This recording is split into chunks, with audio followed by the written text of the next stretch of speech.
A 43-year-old real estate investor in Austin withdraws exactly $500 in cash every single Thursday morning.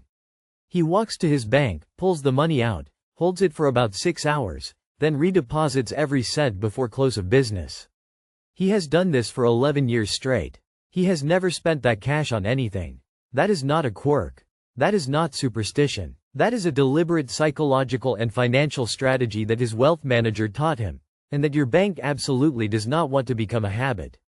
So why does it work? And why are you only hearing about this now?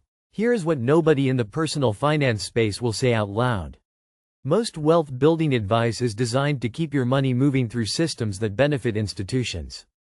Automate everything. Set it and forget it. Never think about money emotionally. That advice sounds responsible, but it quietly disconnects you from something that actually drives financial behavior: your physical relationship with money. When you never touch cash, money becomes abstract. Numbers on a screen. And abstract money is shockingly easy to lose without feeling it. The Thursday ritual exists to break that abstraction. But that is only the first layer of why it works. There is a second reason that goes much deeper. Think about a man named James. James started his first business at 26 with $11,000 in savings. He automated his bills, never carried cash, managed everything digitally. He watched his net worth grow on an app. And then one year he looked up and realized he had spent over $40,000 in 12 months without being able to account for a single large purchase. Digital spending had no friction, no memory, no weight. It just disappeared. His financial advisor suggested the Thursday ritual. Not as a budgeting trick. As a reprogramming exercise. The idea is that handling physical cash activates a part of your brain that digital transactions completely bypass.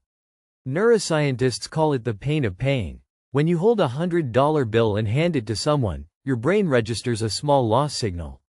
That signal does not fire when you tap a card or click a button. It just does not. The ritual forces that signal back into your weekly routine. But here is what makes it specifically powerful. James was not spending the cash. He was withdrawing it, feeling it, counting it, and redepositing it. He was training his brain to associate money with real, physical weight. Every Thursday, for 6 hours, he sat with the reality that $500 is an actual, tangible thing. And over time, his spending behavior changed completely, even when he was spending digitally. If this is the first time you are hearing that your bank benefits from you thinking of money as abstract, subscribe right now. We cover the mechanics of wealth that financial media gets paid to ignore. Now here is the second layer. And this one is about something the banking system built specifically to work against you. When your money lives purely inside digital systems, your emotional tolerance for losing it quietly increases. You have probably noticed this yourself.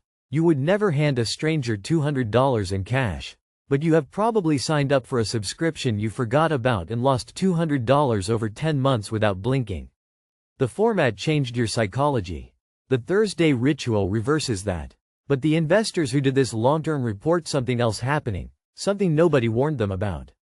After about 6 weeks, they start to feel genuine discomfort holding the cash. Not fear of losing it. Discomfort with it being idle. That discomfort is the signal they were waiting for. It means their brain has fully re-engaged with money as a real resource. And a brain that registers money as real will fight harder to protect it, grow it, and deploy it intelligently.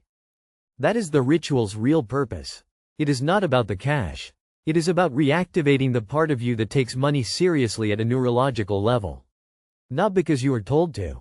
Because you feel it. Here is what you can actually do with this starting this week. You do not need $500 to start. The research on cash handling psychology suggests the amount matters less than the consistency. Pick a number that feels real to you. Maybe it is $100. Maybe it is $250. Pick a day of the week and make it non-negotiable. Go to the bank or an ATM, withdraw that amount, and keep it on your person or your desk for at least 4 hours. Count it. Divide it into stacks. Think about what it represents in hours of your work. Then redeposit it. Do that for 4 consecutive weeks and track what happens to your discretionary spending in that same period. The people who report the strongest results are not the ones who are already frugal. They are the ones who thought they were fine financially and discovered through the ritual that they had gone completely numb to money flowing out of their life. The numbness is the real enemy of wealth. Not income, not opportunity. Not the system, though yes, the system does benefit from your numbness. The ritual is how you take that back. One more thing before you go. The reason this specific ritual is tied to Thursdays for most practitioners is not random. Thursday gives you one full day to sit with any uncomfortable thoughts before the weekend, when impulsive spending peaks for almost every demographic. That timing is intentional. It is a psychological buffer built into the schedule. If you want to understand more about the hidden mechanics that determine who builds wealth and who just earns money, stay on this channel. The next video covers something equally counterintuitive: why self-made millionaires deliberately avoid checking their investment accounts for weeks at a time, and why that inaction is actually a performance strategy. If you leave now, you will miss the part that might actually change how you behave with money tomorrow.